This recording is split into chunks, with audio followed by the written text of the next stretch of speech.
Constitution and those who would take favor in the Articles of Confederation. As the curtain rises, the delegates are being polled whether they would ratify the Constitution or not. We hope you enjoy our play.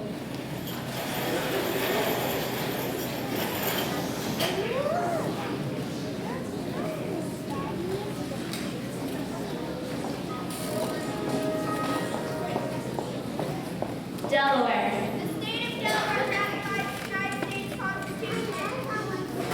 Georgia. The state of Georgia proudly ratifies the United States Constitution.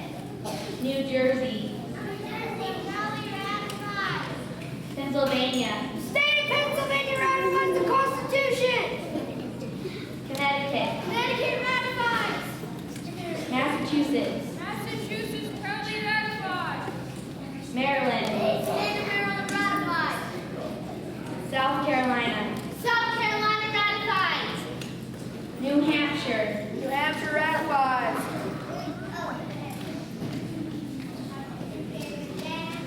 Did we make it, James? Did 9 states ratify the Constitution? Yes, George. We have ratified the Constitution of the United States of America. Thank heavens. Thank the heavens and thank the citizens of this great country of ours.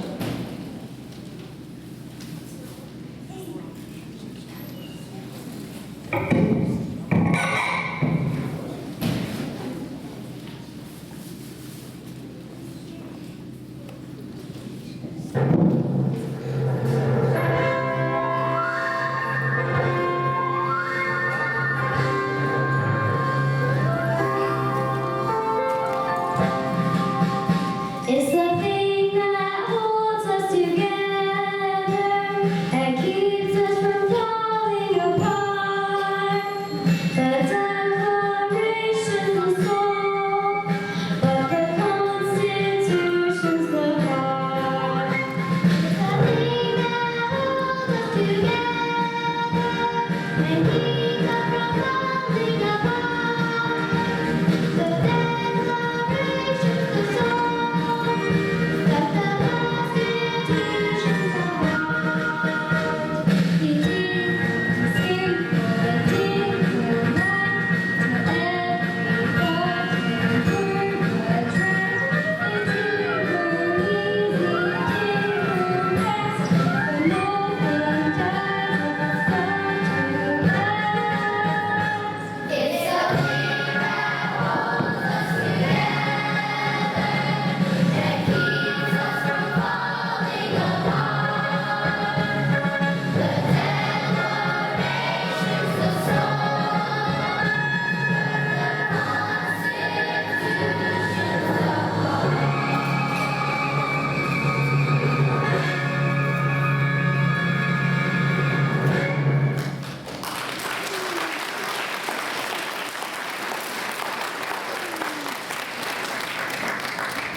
You know, when I was Commander-in-Chief in the Army during the Revolutionary War, I tried to make my men swear allegiance to the United States. I started with my troops from New Jersey. An ode to the United States? Never. We are citizens of New Jersey, State of Washington. New Jersey is our country, sir. New Jersey is not a country. I must admit that I almost despaired of our ever becoming united. I never doubted that we would. James Madison, that is hogwash. You were so nervous you were 11 days early to the Constitutional Convention. Benjamin Franklin, you know very well I was early because I was so excited.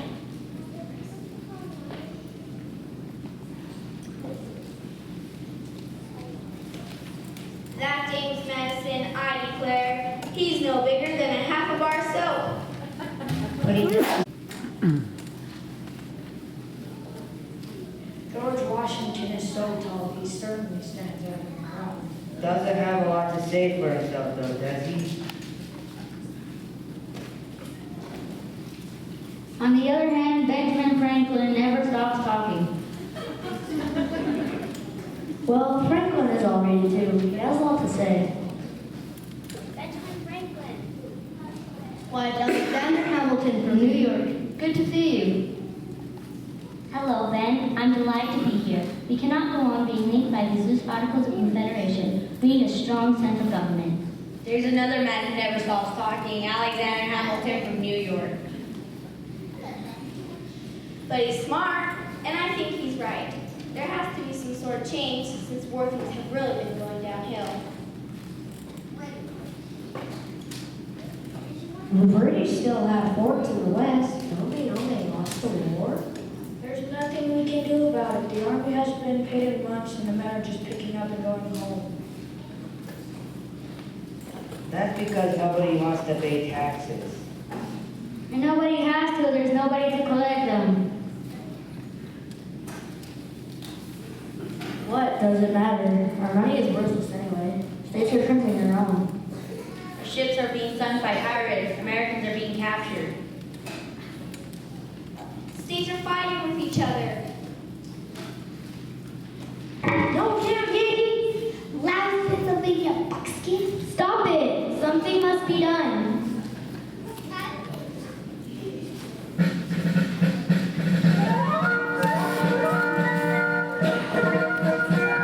We've got to be one people. We've got to be one country. We've got to be one nation if we are to survive. We've got to be one people. We've got to be one country. We've got to be one nation if we are to survive. We've got to stop us acting independent. It's time for us to act and feel as one. We've got to be one people. We've got to be one country. We've got to be one nation if we are to survive. We've got to be one people. We've got to be one country. We've got to be one nation if we are to survive. I'm going to sing words round and round. Breaking on this road and get away. We've got to be one people. We've got to be one country. We've got to be one nation if we are to survive.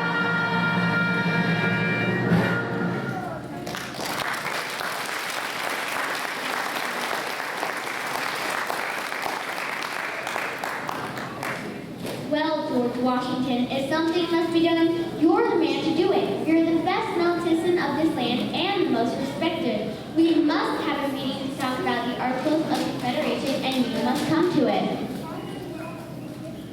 I have served my country throughout a long and terrible war. Now I just want to go back to being a farmer as I was before.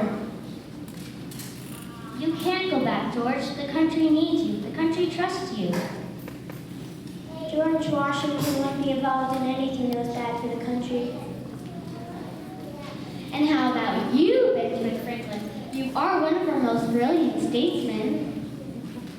And one of our oldest, besides. My gout is killing me. Nevertheless, you must come. The meeting will be held in Philadelphia. You live there. You won't have to go far. I don't know. I'm in the middle of inventing something new. It's a long pole with two grasping fingers that can get books off of high shelves. Have you tried it? Don't talk to me about inventions. If we aren't pretty inventive soon, we may not have a country much longer. Gentlemen, we are at a critical moment in our history.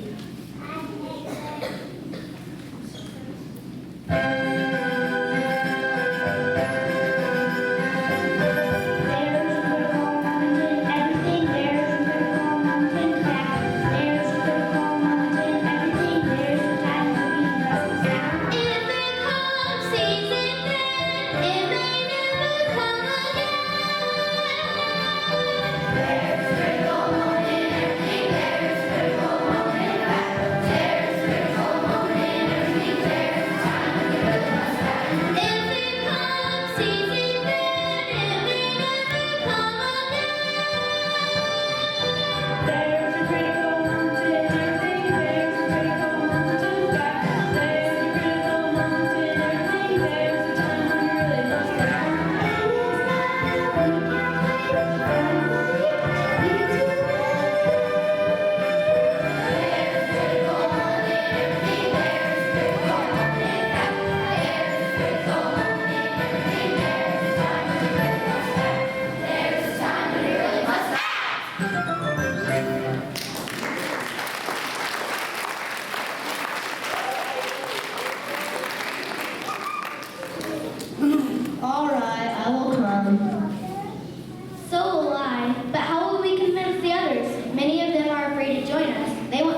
The delegates are due to arrive the second Monday in May, 1787.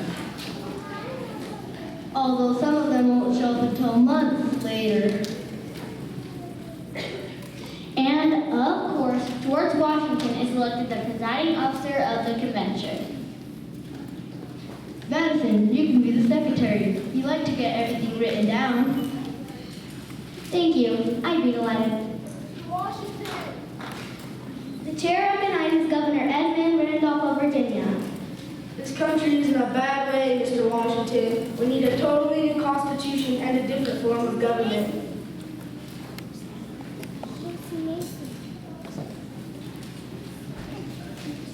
But what will become of our states?